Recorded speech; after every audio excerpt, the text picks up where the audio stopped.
हुकूमत की ताकत मालूम है? हमारे पास गोले, तोपे, बारूद, बंदूकें हैं। तुम्हारे पास क्या है? लाठी? हमारे पास तुम्हारी बंदूकों की गोलियां सीने पर खाने वाले नौजवान हैं। Enough is enough!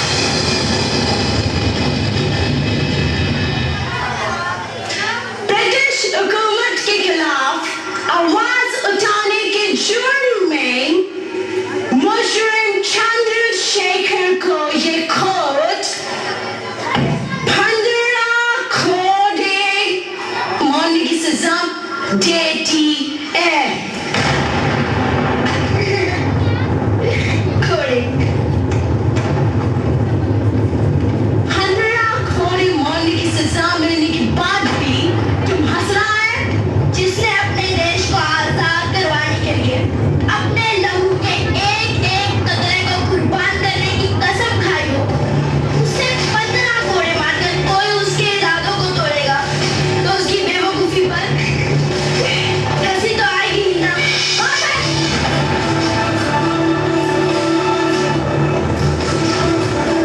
इसे अभी क्या अभी मेरे सामने कोड़े मारे जाए।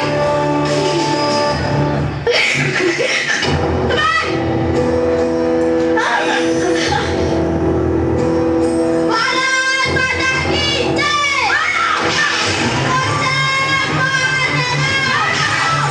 भारत माता की जय। महाराज चंद्र उड़ाते हो। वंदे मातरम।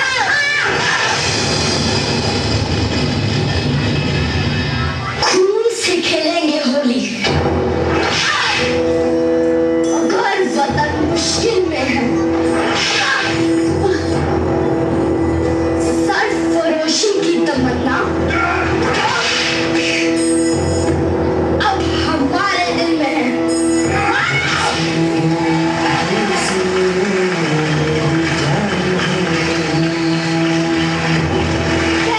पंडित चंद्रशेखर तिवारी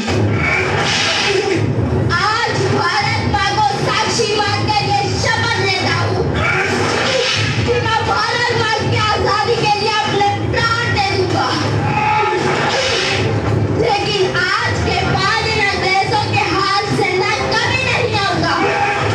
आज से मैं इनकी गुलामी और इनकी हुकूमत से आजाद रहूंगा। भारत माता की जय। वंदे मातरम।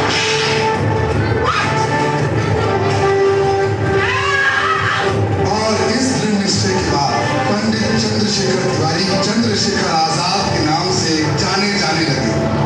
15 साल गुजर गए। तब तक आजाद की आजादी का जज्बा इतना बढ़ चुका था कि इस क्रांतिकारी के नाम भर से पूरी